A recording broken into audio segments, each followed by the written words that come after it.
Hey everyone, so sorry we missed class and everything yesterday. We were going to go over some studio light and then also shooting with models, but so today what I have decided to do is that I came in early into the studio and filmed some video for you guys to kind of go over studio lighting and some of the hardware and where stuff can be found within the studio. So we'll kind of do that real quick. Make sure to watch this video all the way through and then take notes so that you can have some notes of where stuff is and then also how things work within the studio. So what I'll first start with, this silver box.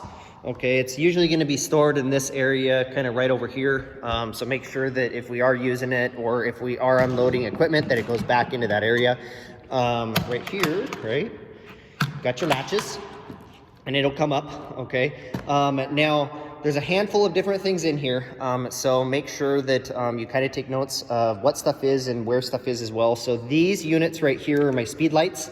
These are 580 EX2s. These are used to go on the camera, but then I've also got a wireless unit in this box as well to go on all of these. So these Pocket Wizards, these Flex TT5s, these will go on to the bottom of the flash unit.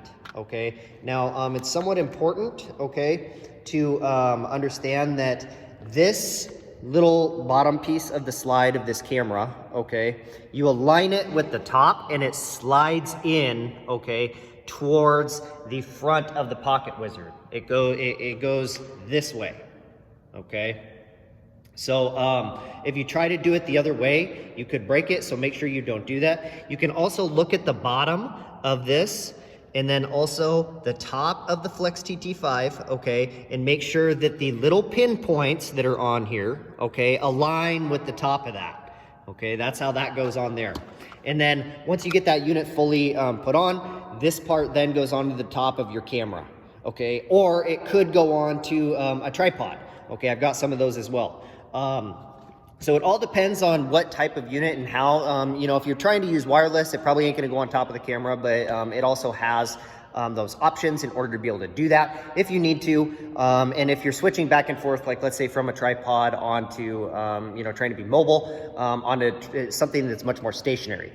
If you are going to use these, you then have to use the Mini TT1, okay, which is this unit right here. Okay, this part would then go on the top of your camera, same way, okay? You slide it on forward, okay, onto the top of your camera. That's how all of those pieces of hardware work, okay? All of these areas right here, these four that are right here, let me see here. Trying to get it lined up here, okay? 1, 2, 3, 4. These are going to be the transmitters for the heads of our studio lights. This is going to be the transmitter for on top of the camera, okay? So this is the one that you put on top of the camera. These are the ones that you put on top of the heads, okay? So this one, I have 2 of these that go on top of the camera, okay, these transmitters. And then the rest of where these sit, this is actually in the wrong spot. So where these sit, these will be the ones that go on the heads. So these are the 2 transmitters that we can use on dual cameras or different cameras and then also different channels. These right here, okay, are going to be the Cyber Commanders, okay? These are going to be used for controlling the heads wirelessly. Okay, that's what these are used for, okay? They're electronic. You can sync them up to all the heads. These have the availability to sync up 16 different heads on one of the Cyber Commanders. So that's kind of why I like to use them. I don't have to run in between the heads. Everything is run wirelessly. Newer systems, you can hook up and run a connection into your camera system. On these, I just like this. It's very mobile, and I've been using them for a really long time. They work really well. Customer service is awesome as well, especially when you need to run updates or do anything like that. So we'll kind of go over here to a head. So actually, just real quick, since I kind of meandered away from here, over in this big box, there's some different hardware in here. I try to keep on hand some batteries that you can run AA's. So this is a pack that goes into the bottom of my power pack in the bottom of my camera. So I can run AA's just in case something is going weird or wonky with batteries and I don't have access in order to be able to recharge batteries. So I like to keep those as well, just in case for a backup. So I'm gonna get this kind of closed up here. I'm gonna get it put back into the area, just real quick. Since we're over here real quick, this battery right here, okay, along with a charger will most likely be kept, okay, if it's not sitting out, it's kept in my bigger travel case. Okay, there's a little slot in there in order to be able to put the battery. But if we're not traveling or not moving or anything, it's most likely going to be sitting over here on this cart, hopefully. Okay, I try to keep it charged. Every once in a while, I'll check the battery and just make sure that you get a good charge on it. Don't leave batteries plugged in too long into the wall because it will actually drain battery life and they won't last as long. So once you get a good battery charge, go ahead and unplug it from the wall and then you can just set it right over onto the cart. Okay, let's see here. That's good. Electronics are good. Let's go over here to a head real quick.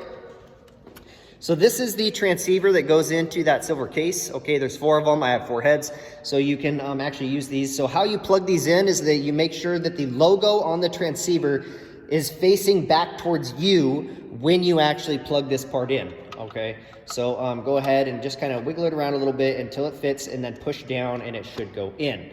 The cords that I use, okay, a lot of the time, there is a Velcro on the cords, so make sure that the Velcro and everything gets put away nicely, okay, at the end of the day when you're cleaning up. If you've been using studio or like let's say from a travel case or whatever, make sure that the cords and everything get put back, okay, so everything is nice and tidy. I like to run a really clean studio, so make sure that things get cleaned up at the end of the day as much as possible. Okay, so the way that these heads work, they plug into the wall or they can plug into your battery. So those are 2 different options that you can use. So I do have some extension cords that I will bring from my other studio area.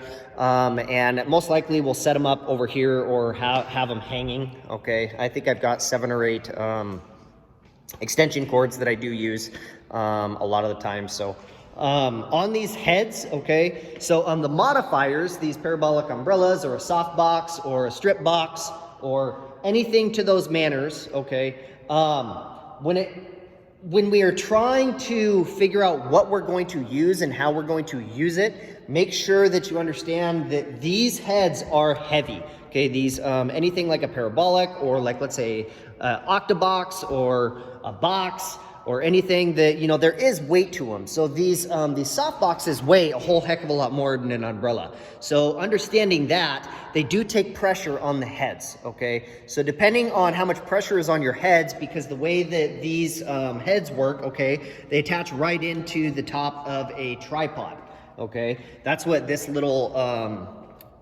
knob is for. So if you undo it, okay, I'll just undo it real quick. You can then shift around how this head is moving, okay? And then like, let's say if we wanted to make it at this angle, I'm gonna hold here. I would then use this, tighten it down to the right, okay? So I'd tighten it down to the right and it would stay there. And then you can use these knobs, which are right here, okay? And you can adjust, right? This is one little trick that I use. I hold my foot down on here if I need to pull something up or move something up, okay? So that will move up, okay? Now, in order to take off a modifier, okay, these little tabs right here, okay, there's one on each side, okay, and they go in opposite directions, okay? They're connected to each other, so you only have to do one, okay?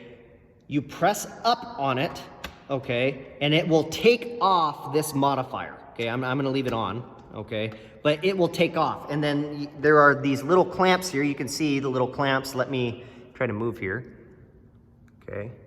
Just kind of watch these little clamps next to the bulbs.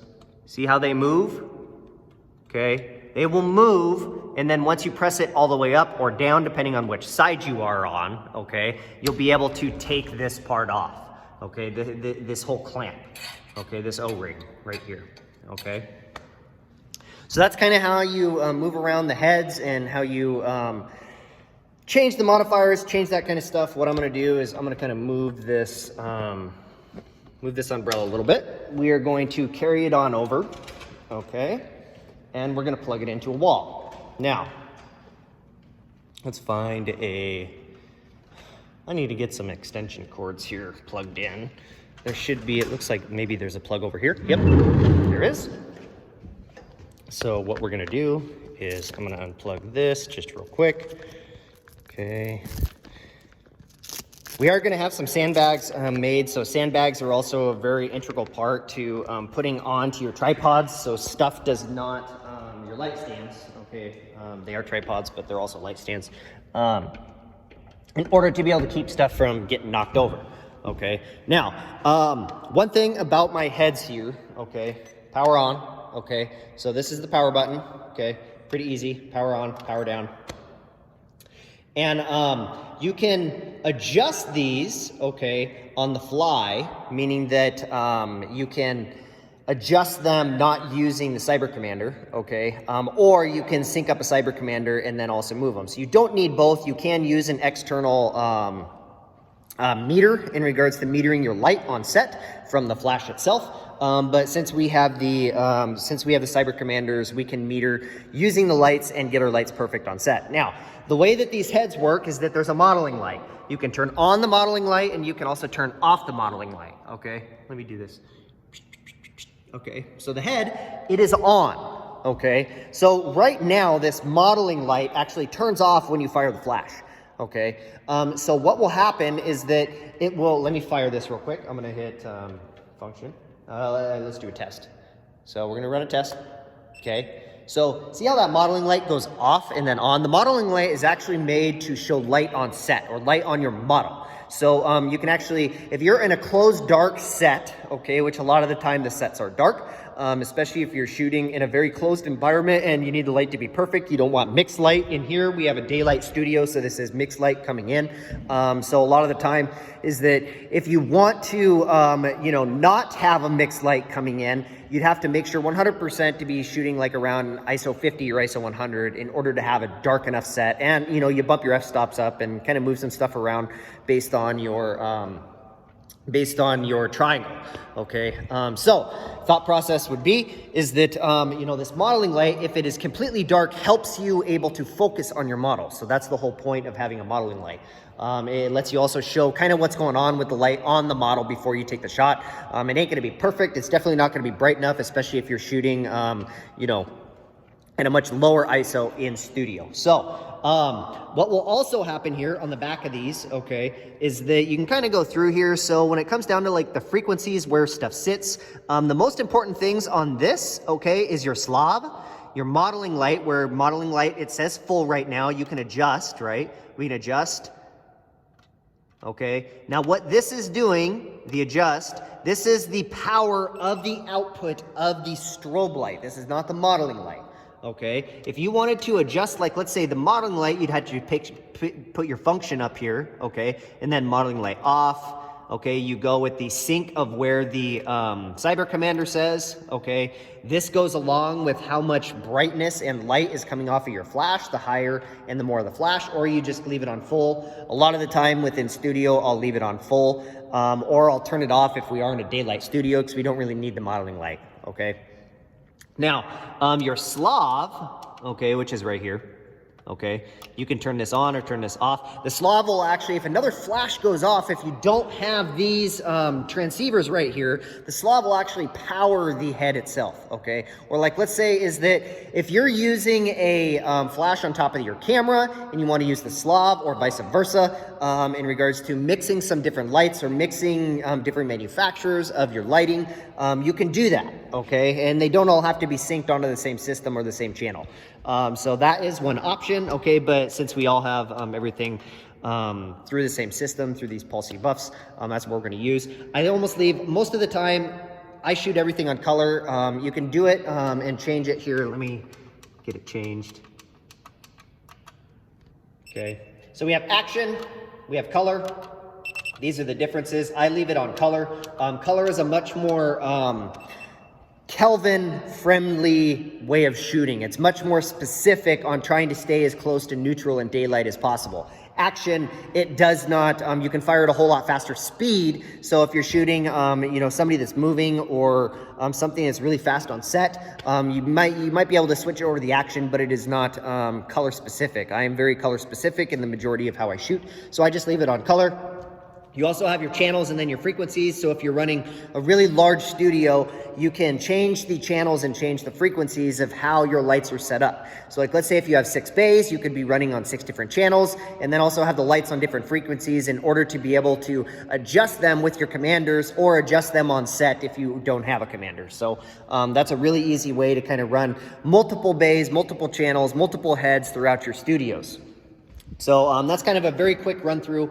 I will do more run throughs in regards to commanders, because there is a lot of technical information that does go into this side of photography, especially within the studio. So it's really interesting and very important in order to be able to adjust your settings on set, okay, in order to be able to get the right output of what you want for the light itself. So what we'll make sure to do is that if these are plugged in, this is another really important part to how these lights work, is that you can press the power off here, okay? But if you leave it plugged in, I've noticed with these heads that sometimes they will turn on, or somebody may bump into them and they'll turn on, and the fan and the modeling light will run, and you may burn them up. So make sure that if you're done shooting for the day, okay, go ahead and unplug it from whatever power source. Okay, another thing to do is that, you know, grab it from here, okay?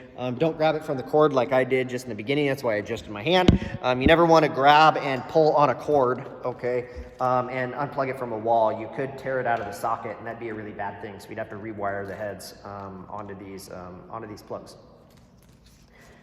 So let's go ahead. We will clean it back up. Once again, okay. Want to make sure that we tidy everything up with our cord, okay? Hang it right back up, and then we will move the head and move the modifier and everything back over where it came from. Now, all the heads are different, okay, in regards to, you know, where and how they get put on, okay? So I have 3 heads right now just sitting on the tripods. This one is sitting on a boom, okay? So this one we can actually twist sideways, okay, to go over the set, or maybe over into the middle, or maybe go up and above the model and come down. So that boom is very, very handy. If you are gonna use a boom, make sure that you have some sort of weight on the other side of the boom to counterbalance what the weight of the head is, okay? That's really, really, really important as well. If we are traveling and there are no modifiers set up on any of the heads or anything, or we need to set them up, there are different bags over here that have different modifiers, okay? I have more umbrellas, I have more soft boxes, so if we need to switch something out to, like, let's say maybe a bigger soft box or a bigger octobox, or maybe we need to bring in 2 of these, you know, directional soft boxes in order to be able to throw some light, or make the light a little bit more narrow. That is really important as well. Up here on top, we've got a couple beauty dishes. In these other Pelican cases, okay, this is where I store all of my socks, okay? I've also got some reflectors. I have 2 snoots. I have some color gels. So that's kind of where I keep all of this in these travel cases, okay? So this Pelican right here, and then I've also got a beige Pelican that's right here, okay? So these are Pelican cases. This is where I keep all of my socks and everything that goes on to the modifiers. So if we need to change something out, that's where we set it. I do have a couple cases. We set up, you know, our reflectors and some of our diffusion material and some of the blockers. This pile here, we should be able to get organized, and so these are going to be backdrops that we can use within the studio. I've also got a painting canvas that we can use to repaint our V-flats. So that is something that we also have within the studio here. So every once in a while, these will need to get repainted. So I like to run a couple silver V-flats, white V-flats, and then black V-flats in the studio. So that's where all those will also be stored. So kind of gives you a general rundown of how the studio works. Just make sure that, you know, if we are in here, that things get tidied up, cleaned up, pit back up. You know, having and running a clean studio is really important. Okay, just right here, I lied about the extension cords. Extension cords are in this box right now. I'm gonna see, maybe we can get a T-stand or something that we can throw them up on, or maybe some racks or hangers or something on the wall. So, you know, we are working studio, so you know, stuff will change, but I'm gonna try to keep the general area of where all the equipment is, I think over here, because it kind of keeps it out of the way. Maybe it'll be stored in this corner. I haven't decided yet, but the boxes and everything is where everything is at. So make sure to put stuff away, and I hope this helps you guys to know where stuff is in our studio. All right, talk to you soon. Thanks, guys. Bye.